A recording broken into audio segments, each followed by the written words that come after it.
Hey guys, and welcome back to this channel. In this video, I will be showing you guys how you can filter TikTok comments. So first you're going to open TikTok, of course, and then you're going to go to your profile page. Go to the top right corner of your screen like so, and go to settings and privacy.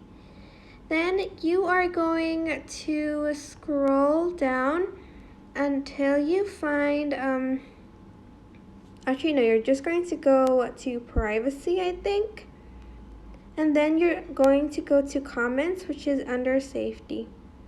Then you are going to go to comment filters. As you can see, you can filter all comments, which will be hidden unless you approve them. You can also filter keywords and add the keyword that you don't want people to comment, I guess. You can also filter selected comment types. There's inappropriate or offensive content, profanity and curse words, and advertisements and spam. As you can see, you can do automatic, less control, or more control, like so.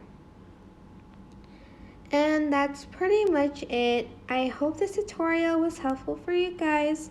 Don't forget to like, comment, share, and also subscribe to this channel if you haven't done that. If you have any questions, just leave it in the comment section down below, and I will try my best to answer them all. Thank you so much for watching. Bye!